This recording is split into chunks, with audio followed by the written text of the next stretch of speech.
दुनिया आज एक बहुत बड़े महायुद्ध की दहलीज पर खड़ी हुई है, या यूं कहूं कि तीसरे विश्व युद्ध की आहट से सुनाई दे रही है। एक तरफ ईरान तो दूसरी तरफ इजराइल और अमेरिका जैसा सुपर पावर। तनाव चरम पर है। पूरी दुनिया पर, हर एक देश पर कोई ना कोई असर जरूर पड़ रहा है। जरा गौर करिए, जब भी ईरान या इजराइल का झगड़ा होता है तो वहां शिया और सुन्नी का जिक्र क्यों होता है? क्यों एक ईरान मुस्लिम देश होते हुए भी बाकी मुस्लिम देश उसका साथ या सहयोग क्यों नहीं दे रहे हैं, बल्कि उसके खिलाफ इजराइल या अमेरिका का साथ दे रहे हैं? आइए इसको विस्तार से जानते हैं। मैं आपके बीच एमएस एक और वीडियो लेकर के हाजिर हो रहा हूं। वीडियो इन्फॉर्मेटिव लगे, अच्छा लगे, जरूर चैनल को सब्सक्राइब करें, वीडियो लाइक करें और ढेर सारा आशीर्वाद मुझे प्रदान करें, जिससे और भी वीडियो बनाने का मोटिवेशन मुझे मिलता रहे। ईरान और इजराइल संघर्ष में ईरान एक शिया बहुल देश है जो हिजबुल्लाह, लेबनान और हमास या फिलिस्तीन जैसे समूहों का समर्थन करता है। वहीं दूसरी तरफ सऊदी अरब, कतर, यूएई, जॉर्डन या तुर्की जैसे देश सुन्नी बहुल देश हैं जो ईरान के बढ़ते हुए प्रभाव से चिंतित हैं। इसीलिए ये मुस्लिम देश होते हुए भी ईरान का साथ नहीं देते हैं, क्योंकि सुन्नी बहुल हैं। अब बात करते हैं शिया और सुन्नी का ये झगड़े का कारण क्या है वो करबला घटना, जिसकी वजह से आज तक शिया और सुन्नियों का आपस में झगड़ा चलता आ रहा है। ये लड़ाई सिर्फ जमीन, मिसाइल या पेट्रोलियम पावर की नहीं है। इसके पीछे छुपी है 1400 साल पुरानी एक ऐसी दास्तान जो दुनिया के सबसे बड़े धर्म को दो भागों में बांट के रख दिया है, और आज तक दुनिया की सियासत पर यह घटना असर डाल रही है। आज हम इस वीडियो में बिना किसी तरफदारी के इतिहास के पन्नों को पलटेंगे और जानेंगे कि शिया और सुन्नी के झगड़ों का मेन कारण क्या था और करबला की घटना क्या है, और आज ये धार्मिक मतभेद सत्ता की जंग में कैसे तब्दील हो गया है। आइए जानते हैं। कहानी शुरू होती है 632 ईस्वी में, जब इस्लाम धर्म के आखिरी पैगंबर मोहम्मद साहब का इंतकाल हो गया, अर्थात मृत्यु हो गई।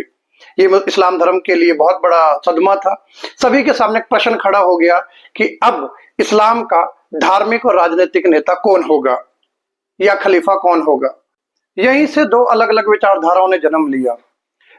पहला ग्रुप जो ये मानता था कि सभी समाज के वरिष्ठ लोगों से सलाह मशवरा करके, जिसे सूरा कहा जाता था, कर करके अपना खलीफा चुना जाए, जिन्होंने आपसी सहमति से हजरत अबू बकर को अपना पहला खलीफा घोषित किया।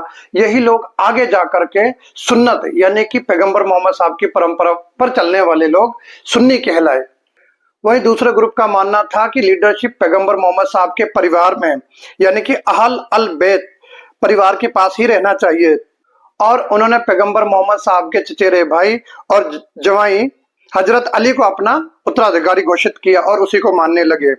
और यही लोग सियाने अली यानी कि अली को चाहने वाले शिया कहलाए। बात सुन्नियों की मानेगी। सुन्नियों ने पहला खलीफा हजरत अबू बकर को अपना खलीफा घोषित किया। दूसरे और तीसरे खलीफा हजरत उमर और हजरत उस्मान को खलीफा घोषित किया गया, और फिर उसके बाद सहमति के साथ चौथे खलीफा के रूप में आखिरकार हजरत अली को खलीफा घोषित किया गया। लेकिन विवाद तब तक बढ़ चुका था। सीरिया के गवर्नर मुआविया खलीफा के खिलाफ खड़े हो गए। साथ में पैगंबर की विधवा आयशा ने भी जंग में गवर्नर का साथ दिया। इस गृह युद्ध जंग ए जमल में खलीफा हजरत अली ने बेशक ये लड़ाई जीत ली, लेकिन वो बहुत ज्यादा कमजोर हो चुके थे, और फिर 661 ईस्वी में नमाज पढ़ते हुए उनकी हत्या कर दी गई। हजरत अली की मृत्यु के बाद उनके बेटे हसन ने कमान संभाली।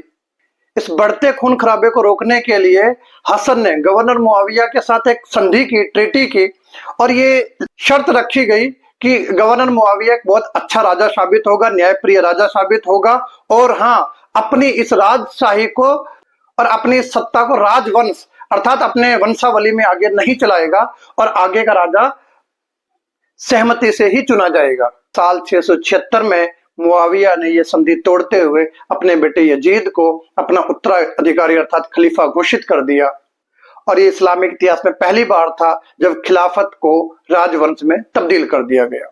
साल 1980 ईस्वी में मुआविया की मृत्यु होने के बाद उनका बेटा यजीद गद्दी पर बैठा। यजीद एक भ्रष्ट, क्रूर और एक हिंसक शासक माना जाता था। यजीद ने इमाम हुसैन, जो हजरत अली के छोटे बेटे और पैगंबर मोहम्मद साहब के नवासे थे, उन्हें एक पैगाम भेजा और अपनी वफादारी की मांग की, लेकिन इमाम हुसैन ने उनकी इस मांग को ठुकरा दिया, साफ इनकार करते हुए कहा कि ये रास्ता इस्लाम के सिद्धांतों के खिलाफ है। और हुसैन वो जगह छोड़ करके मक्का चले गए। और इसी बीच इराक शहर कुफा की जनता ने हुसैन को हजारों पत्र लिखे और वापसी आकर के बुलाया कि आप हमारे नेता बनो और हमें यजीद के अत्याचारों से मुक्ति दिलाओ। और हुसैन अपने परिवार और अपने 50-60 अनुयायियों के साथ कुफा की ओर चलना शुरू कर देते हैं। और आगे जाने के बाद जब यजीद को ये पता चलता है कि हुसैन अपने कुछ अनुयायियों के साथ कुफा की ओर आ रहे हैं, तो उन्होंने अपनी सेना को भेज करके वहीं रोकने का प्रयास किया। और वहीं पर कुछ लोग डर के मारे इमाम हुसैन को छोड़ करके चले गए थे और इमाम हुसैन को करबला के मैदान में ही रोका गया। उस दिन मुहर्रम का दूसरा दिन था। यजीद की सेना ने मजबूर किया कि या तो वो यजीद के सिद्धांतों को स्वीकार करें या फिर वो हमसे युद्ध लड़ें। हुसैन ने यजीद की शर्तों को मानने से इनकार कर दिया और कहा कि हम युद्ध लड़ेंगे। और यजीद के सेनापति ने हुसैन और उनके कुछ साथियों के लिए खाना पानी पूरा का पूरा बंद कर दिया और वो लगातार 7 से 9 दिन तक भूखे प्यासे ही बैठे रहे। और जंग से एक रात पहले हुसैन ने अपने साथियों से कहा कि कल अंतिम और निर्णायक युद्ध होने वाला है, जिसको भी जाना है मुझे छोड़ करके जा सकते हैं, क्योंकि कल के युद्ध में क्या होगा, बहुत भयानक युद्ध होने वाला है। और तब तक इमाम हुसैन के साथ केवल 72 लोग ही थे और दूसरी तरफ यजीद के 1 लाख सेना के साथ जो सेनापति वहां ठहरा हुआ था। कल 10वें दिन, जो मुहर्रम का अंतिम दिन माना जाता है, 10वें दिन निर्णायक युद्ध होने वाला था।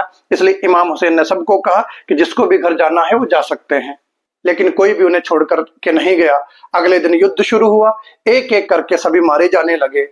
हुसैन के बेटे अली अकबर और भाई अब्बास ने बहादुरी के साथ जंग लड़ते हुए शहादत प्राप्त की। कहा जाता है कि इमाम हुसैन का छोटा बेटा उनकी गोद में था, लेकिन उसको भी यजीद की सेना ने तीर मार करके मार दिया।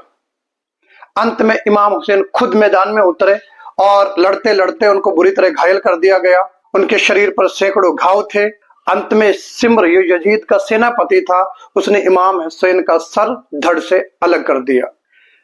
अंत में इमाम हुसैन की शहादत के बाद उनके धड़ को बांधकर घोड़े से घसीटते हुए और उनके सिर को ले जाकर के यजीद के सामने पेश किया गया और उनके कपड़े और सामान भी लूट लिए और महिलाओं के गहने छीन लिए और उनको बंदी बना लिया गया और उन सभी को कैदी बना करके दशमिश्क जेल में ले जाकर के बंद कर दिया गया। और यहीं से शुरू होती है शिया और सुन्नी की वो दरार। और इमाम हुसैन की शहादत के बाद करबला का जंग तो बेशक समाप्त हो गया है, लेकिन इस्लाम में कभी भी ना भरने वाली वो दरार हमेशा के लिए पैदा हो गई है। शिया समुदाय के लिए ये घटना उनके पहचान का आधार बन गई है। वो इसे इमाम हुसैन के बलिदान और जुल्म के खिलाफ जीत मानते हैं। और यहीं से शिया और सुन्नी की जंग और गहरी होती चली गई और जो आज तक ही चली आ रही है। उम्मीद है वीडियो आपको बहुत अच्छा लगा होगा। और यही शिया और सुन्नी का इतिहास है। इसी कारण से ईरान एक शिया देश है और बाकी सुन्नी देश ईरान का साथ ना देते हुए ईरान के वर्चस्व को खत्म करवाना चाहते हैं, या यूं कहें कि शियाओं के वर्चस्व को दबा करके सुन्नियों का वर्चस्व बनाना चाहते हैं।